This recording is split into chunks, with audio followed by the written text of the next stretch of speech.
I'm here with actress Candance Maxwell, who is currently starring on Power. Before we talk about that little show that no one's ever heard of, why don't we talk a little bit about when you first decided you wanted to become an actress as an actual career and not just a dream? My whole life. No, I had a family friend who was a manager, agent in the neighborhood. We grew up in Queens. I'm from Queens, New York. So in St. Albans, a lovely woman, Lorna Ann, hit my mom up. She's a talent agent and was like, hey, you should send your daughter out for commercials and TV and whatnot. And my mom was like, okay. There was money involved. You can, build that college fund. I think that was where my mom's mind was. And we started going on auditions, and I loved it right away. And I would watch TV, watch movies, just loved it right away. So I feel like always, but taking it seriously about 2 years ago now, when I started acting school at the Maggie Flanagan studio, that's when I was like, I'm seriously gonna do this. That's awesome. Yeah. So such a relatively newbie, and already on a hit show, which is fantastic. Thank you. Who were some of your inspirations before you decided to do it seriously and you were becoming enamored with the industry? Was there anybody that you kind of looked up to and said, wow, this is a powerful performer, male or female? I love Barbara Streisand. I love her. She's just amazing. I love Angela Bassett. And I love J-Lo. She's like a hometown girl. She's from New York. She was a dancer. I'm a dancer, will always be. And she has this this warmth and genuine energy about her, yet also I know she's like a badass businesswoman, and she has this hustle and this grind. So she feels like we could have been homegirls growing up. So I definitely, if there's anybody who I look up to and would even model an idea of a career after, it would definitely be her. And that's for all things, not just her acting and singing. You mentioned about being a dancer, which you will always be. Was that something you had to put on hold to do the acting career, or are you trying to incorporate both? I started professionally dancing when I was 18, 19 and got signed and was dancing for different artists and doing film and TV. So, whenever you kind of see dancers in the background in a movie, that's choreographed, that's rehearsed, that's auditioned, etc. Just like acting. So it's similar. We're in the union, you can be in the union, you cannot be in the union, you have an agent. Again, a very similar process, but with quote unquote a different art form. So I did that for a really long time, but I always wanted to get back to acting because it reminded me of my childhood, like that little kind of itch that I had for it. And I did have to step away and put it on hold to seriously, well, my S's, go to acting school and train. Because I trained really intensely as a dancer. And, I had some acting throughout, but that intense training I wanted to focus on because I knew that I didn't want to be a good actress. I want to be a great actress, and I know that takes some real serious tools and then developing along the way. Did the fact that you had already studied dance intensely help you buckle down with the acting and do it just as intensely? Since you kind of had a background, okay, this is exactly my focus needs to be, tunnel vision almost, like this is what I need to do. Absolutely. Yeah. Tunnel vision. That was my mode. So I told my agents, hey, I'm going to school, schedule's done, it's full time, and I just sort of dropped everything and changed my life to focus on that. And it was intense, but I like intense, and it was definitely worth it. What were did you do theater while you were in college? So I actually didn't go to college. In general, I dropped out of college after a year to dance. But the program I went to was a 2-year conservatory in the city. So while I was there, it was just that. That's college. I mean, the acting college. Acting college. That's more what I meant. I like acting college. I'm throwing shade at you because you didn't go to college. No. I'm just explaining. I know. I know. I just want to explain. It's a little different because we don't get that same stage experience that you get in a 4-year. Like, how amazing is it that you get to be on stage doing that? Where me, I just had class time. Do you feel you missed out because you didn't go to one, or it's more of not necessarily missing out, but? I don't feel like I missed out. I feel like I just have a different experience, and again, dance has given me such life experience and Right. tools, and working and being on set and working with celebrities, and working with choreographers and different personalities, that in itself was its own university. Absolutely, it's a huge discipline to you really have to be disciplined to be a dancer. Yeah. So that- and to have a career doing it, it's just it's a different kind of mindset. So yeah, absolutely. What was the first role that you booked when you graduated from conservatory? Okay, the first role, first, I will say, was a short film directed by Dave Scala, and it's called Engage. So that was my first. I played Ryan Jamal Swain, who is in the show called Pose. Pose, Yes, yeah, I yeah. played his younger sister in that short film. So that's like doing the circuits, and then right after that, Power. Wow. Cassandra Haynes. Yeah. Yeah. That's amazing. Yeah. So, did you ask for any advice from him when you were working together? Or now that you've both been on a hit show, do you guys kind of compare notes? Me and Ryan. You and Ryan, yeah. You know what's funny? He's so lovely, and he has reached out to me a few times. I think scheduling, it's never worked out, but Yeah, it's hard with actors to Yeah, get I together. didn't really say anything at that point in time. I was just sort of like watching what he was doing on set, but he was so kind and so welcoming to me. But you know, Ryan, let's discuss Look her up. notes. That's right. Look her up. We will No, tag, he's super sweet. We He's will so tag you in this video. Oh no, he's so sweet. He's so sweet. Now, you come across, and this is me completely judging you, which is one thing I hate that happens with actors, because you already feel like there's a stigma of, oh, I'm going to be judged based on a physical appearance. You come across as very bubbly, very friendly, very beautiful. Thank you. What sorts of roles are you really looking to dig into? And since you haven't had a wide plethora of things to dig into in terms of on-camera work, what is really a role that you really want to tackle?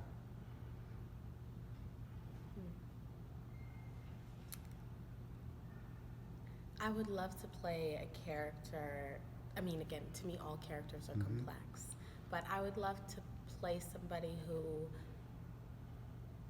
is a survivor and who's broken and who gets a chance to redeem themselves and redeem their life and the people around them, and give hope to others through this character. I'd love to play a character who has been through some challenges and is very resilient and can like arise from the ashes. So somebody like that, somebody really inspirational would be amazing. And do you feel that you can really nail the dramatic end of things now, like a really dark character? I think that with work, absolutely. I think if you're given a great script and you connect to it and a great character, and you do your work, and then you know maybe you work with a teacher if you need to work on an element or a physicality or a voice or something. But I think with the work, I could definitely channel it. You know, it's just being human, having a lot of humanity. Yeah, and I feel that with the most talented of actors is that they do play against type, and you know, really get to showcase what they're doing. You don't want to be pigeonholed or typecast, that kind of thing. So it's nice to do a wide range of projects. Yeah, that's the goal. Yeah. To get to just work on some cool people, man. Yeah. How do you deal with the pressures of auditioning and them not necessarily maybe looking for your exact look or your tallness or your height, that kind of thing? Acting is a very difficult field to pursue if you have any kind of self-conscious body issues or mental type of, not mental illness, I don't mean that, but like if you have your own stigmas attached to yourself, it's got to be very heavy for a person. Of course. That you can either constantly be rejected or constantly be embraced for something that you may not feel 100% connected to. Yeah. I understand that question. Just speaking in terms of myself, there's so many, we all have our things, no matter who we are, what size, how beautiful, how skinny, we have our things. And until I started to accept my stigmas or my negatives, that's when it started to work for me versus against me, and be something that I can embrace and find power in. So it's so ironic that the show that I'm in is called Power, but a lot of of me even accepting that was me stepping into what I felt like was my power and stepping out of, like, I body shamed myself my entire life. I don't know where that even came from. Obviously, probably from society. It didn't come from home. Right. My parents weren't doing that. It came from society. It came from the industry I worked in, high school, performing arts high school, having to be a certain weight, a certain look, not fitting in. And I bullied myself. I mean, you're your own worst enemy. I was really nasty to myself and my body, and here I am just exposing it. So for me, that was also like freeing, like let that go. It's just the body, let go of the stigma. So yes, auditioning can be challenging in that sense, but once you start to dig into yourself, breeze. It's almost like you have to have a thick skin because something may not be personal against you. It could just be something that they don't see you as a character. And that's kind of hard because that doesn't, I mean, it happens, yes, you don't get a job offer. Yeah. But like you don't not get a job offer because of your looks, or or they don't flat out say it. Or, maybe. But, and that's okay. And be. it's like coming with the point that, like, it's okay. Like maybe I just don't fit the look. Right. But guess what? I'm gonna fit the look for something else. Right. So it's just like, okay, cool. I just mean it's like an extra pressure because somebody like myself, it doesn't matter what I look like. I'm behind a camera or at a normal job. You know what I mean? Like at a 9 to 5, they're gonna be like, oh, you can't work at 7-Eleven because of this or because of that. I mean, that's discriminatory. So it's like a fine line that you have to deal with on a daily basis because it's your career. You do have to deal with it. to be frank and to be honest, yes, you have to deal with it all the time. So I guess it's a development of tough skin that I don't even realize that I have now, because I'm like, oh yeah, that's just normal. Like I'll just be like, oh yeah, whatever. But I forget there was a point in time where as a kid, I mean, God, I would audition all the time and not book anything. So I think the tough skin has been developing since like childhood. How did you overcome those challenges of going out on countless auditions and not getting the parts either A, you thought you were right for, or B, you went in and you're like, oh God, I am not right for this, but at least I got the chance to be seen in a room. Did you ever, I know you're relatively new to the auditioning and all that other stuff. It's I'm 2 not years? though. I've been auditioning since, Oh, well, for dance too, I've been auditioning my entire life. Is auditioning for dance, is it more competitive Oh, than, honey, it is. It's the thing is with acting, I think dancing is way more cutthroat, right? Honey, cutthroat. I'm sorry, but let's be real. Acting, you go in the room by yourself. It's you in the casting. You do your thing on tape. Wham, bam. 5, 10 minutes, 15. I've been in one maybe like, whatever. Dance, you'll be there all day. They're like, hey, I have an audition at like 10 a.m. all day.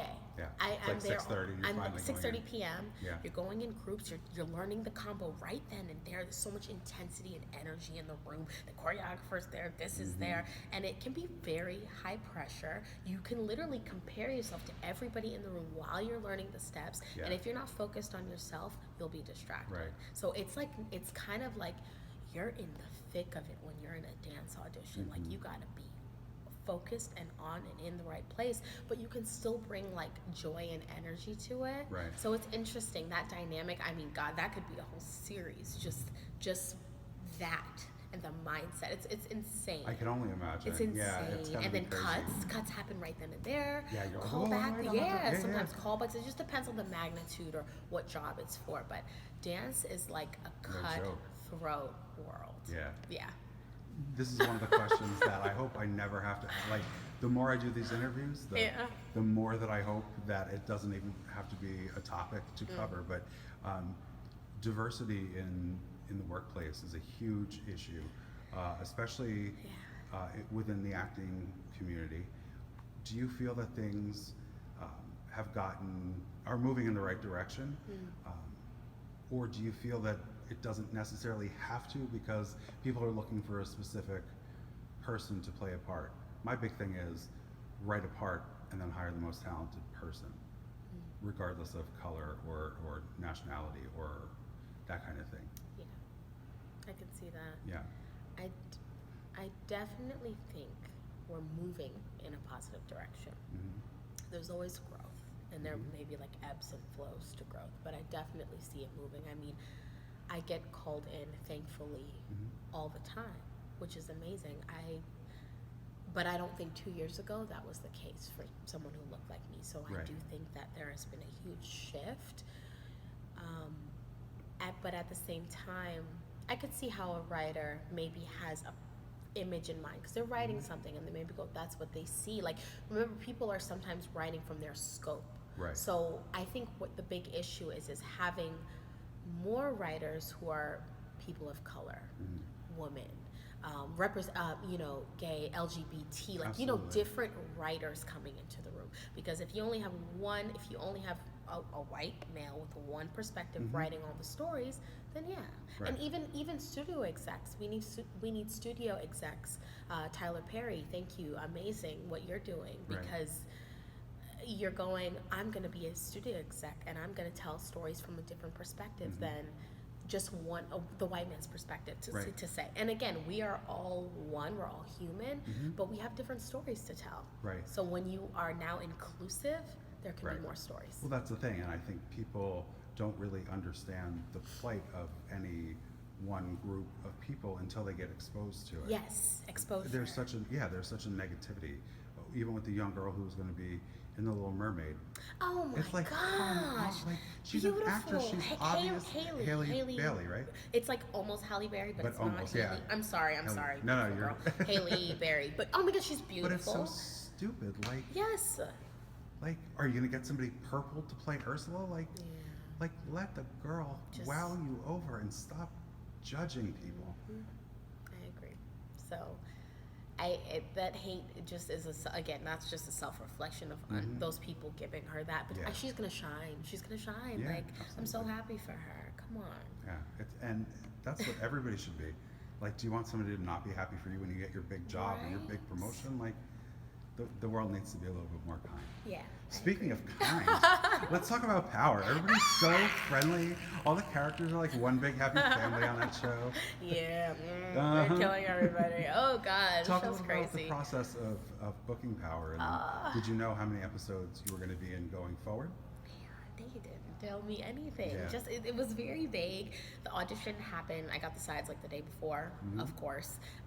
Sorry, I got the sides the day before. I went and did the audition.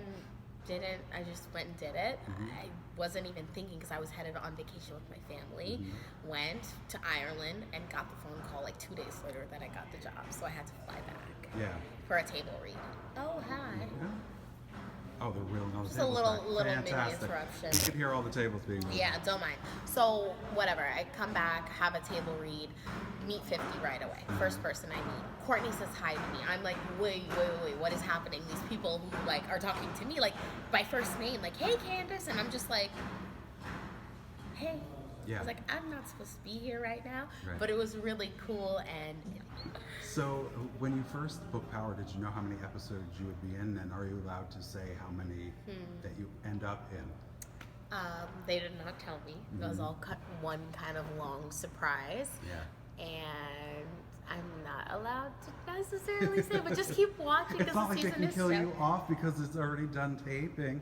Okay. That's true. So they we'll see. they can re-edit it real Yeah, quick, right? No, we'll see what happens. What did you find most challenging and most enjoyable about playing Candace? Playing Cassandra. Cassandra, Yeah, sorry. yes. She's close. We have very similar names. Most challenging was I wanted to find, again, I think very bubbly in this. I wanted to find a little bit more stillness in Cassandra, a little bit more badass, a little more direct. You know, she's a woman. She's married. She's, I don't want to ruin it for you, but she's having an affair in that first episode. Poor Ari. Yeah, so I was like, that's a woman who's seasoned, who's lived a little bit, and I had to find that within myself to bring that to her. And she works in politics. I don't know much about that world, so I had to Keep yourself I had to find a poise Yeah. to her, a voice, an attitude, a confidence that isn't necessarily me. So it's funny. I feel like she helped me grow. And let's see. So that was challenging. Yeah. And what was fun was digging into her fun side. So this is a woman who all day, every day has to be, put together, Yeah. classy. So when I got to dig into her other side, which was fun or playful or, a little messy, because her life is so clean cut that she's in this messy affair. Right. That was exciting. That's awesome. That's exciting for me. And speaking of exciting, what's going on now that Power has wrapped filming? Well, I got to shoot earlier this year, co-star in an episode of a show called Insatiable. It's on Netflix, starring Debbie Ryan, Aaron Westbrook. It's a really cool show. It's like a dark black comedy. You know, it's funny, but it's like, oh my God, did they just say that? So check that out. Netflix. It's coming October 11th, season 2 of that. I'm in episode 205, if we're going to be specific. You're going to be specific? Yeah. Right. And I recently, I think I can say this now. Yeah, I booked a recurring on Katie Keene, which is a new show that's so shooting fantastic. here. It's going to be on the CW in January. That's amazing. So it's really exciting. I That's shot great. earlier this month, and I'm shooting again in October. Wow, that's so fantastic. Yes. And I'm working on my own series called Yeah. Imposters. I'm producing it and acting in it. Wow. And one of my amazing friends, Sandy Chang, she's a classmate, friend of mine. She wrote the show, and it's her. She's a creator. It's her conception, and she's producing it with me as well. Wow, that's so exciting. Yes. So I'm Got staying a lot busy. of irons in the fire. Yeah. Yes, staying busy. Because it really is about the work for me. I love creating, I love acting. So I just keep that in the forefront. Yeah. Yeah. That's fantastic. Yeah. Do you feel now that you've worked on as a recurring guest star on Power that you're going to be more comfortable when you go to Katie Keene, or you've already started, you said, right? Yes. And when you recur throughout the season there, because you already feel like you've built a camaraderie on a set with other people, that you're ready now, like to race everybody? You know what's funny is my first day of Katie Keene, I saw people like I saw the same PA Z, his name's Z from Power That's on it, awesome. and I'm like, oh my God! And I saw people that I knew from there, so it felt like they were so welcoming, and I was like, oh my gosh, I can do this again. The cast at that table read was so welcoming. First day on set, of course, I was a little nervous. It's a different character, it's a different show, and I have to find that. But I think after that first day, I had to go home and like let it settle, and I'm like, okay, now I think I know what this character is, and I see what the set's like. It's a supportive environment. It's gonna be great. Are you allowed to say who you're friends with on the show? Or is that like I don't know if I should say it, but I'm recurring, You know what? so you'll get to see me. Let's talk a little bit more about it in January when the show starts Oh, airing. We can hook back up. Yes. Part 2. Part 2. Hopefully Lucien. Is Lucien? The lead on that show, Lucy Hale. Yeah. No. The gentleman. Lucien. Oh, Lucien. Lucien. He was so lovely when I met him. Yeah. He was literally like, he's like British and like smelled so good. And I was like, wow. I was like, whoa. It's like That's very really, good looking. that's really who I cared about if you're working with. I don't care about anybody else now. Oh my God, Lucien is so handsome. Look I at was the gay like, guy's whoa. real character coming through Killing the camera. it, right? He's very good looking. He's very talented. Yeah, Watched him in a couple of projects. He was nice. He has this like ease to him. Yeah. I was like, oh my God, is that a British thing? Yeah. Like, whoa. That's exciting. Candace, I am so excited for you. I cannot wait.